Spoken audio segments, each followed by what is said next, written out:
Never have I witnessed such sincere hospitality and overwhelming spirit of true brotherhood as it is practiced by the people of all colors and races here in the ancient Holy Land, the home of Abraham, Muhammad, and all the other prophets of the Holy Scriptures. For the past week I have been utterly speechless and spellbound by the graciousness I see displayed all around me by people of all colors. I have been blessed to visit the holy city of Mecca. I have made my 7 circuits around the Kaaba, led by a young mutawaf named Muhammad. I drank water from the well of Zamzam.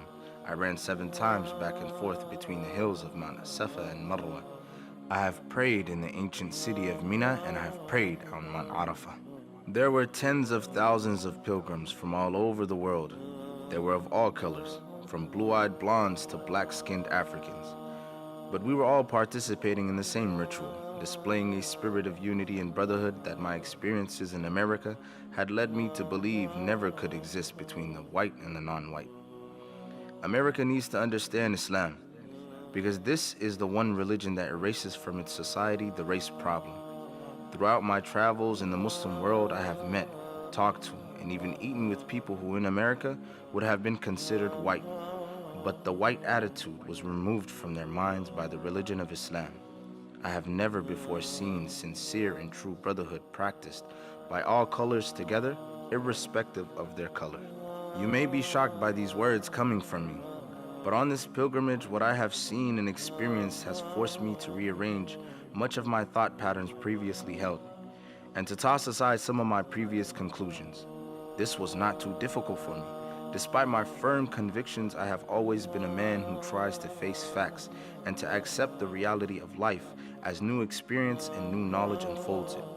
I have always kept an open mind, which is necessary to the flexibility that must go hand in hand with every form of intelligent search for truth. During the past 11 days here in the Muslim world, I have eaten from the same plate, drunk from the same glass, and slept on the same bed or on the same rug, while praying to the same God with fellow Muslims, whose eyes were the bluest of blue, whose hair was the blondest of blonde, and whose skin was the whitest of white. And in the words and in the actions and in the deeds of the white Muslims, I felt the same sincerity that I felt among the black African Muslims of Nigeria, Sudan, and Ghana. We were truly all the same brothers, because their belief in one God had removed the white from their minds, the white from their behavior, and the white from their attitude. I could see from this that perhaps if white Americans could accept the oneness of God, then perhaps too they could accept in reality the oneness of man, and cease to measure and hinder and harm others in terms of their differences in color. With racism plaguing America like an incurable cancer, the so-called Christian white American heart should be more receptive to a proven solution to such a destructive problem.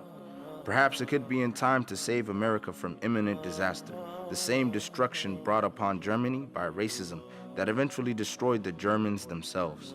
Each hour here in the Holy Land enables me to have greater spiritual insight into what is happening in America between black and white. The American Negro can never be blamed for his racial animosities. He is only reacting to 400 years of the conscious racism of the American whites.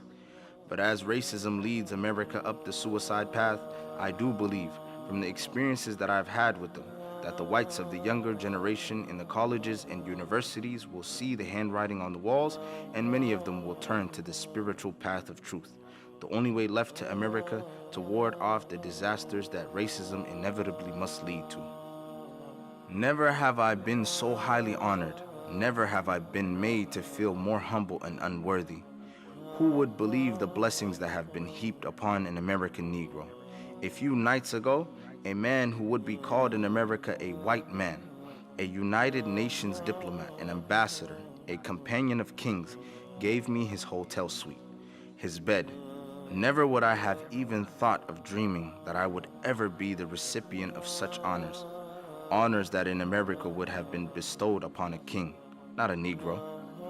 All praise is due to Allah, the Lord of the worlds. Sincerely, Al-Hajj Malik Al-Shabazz.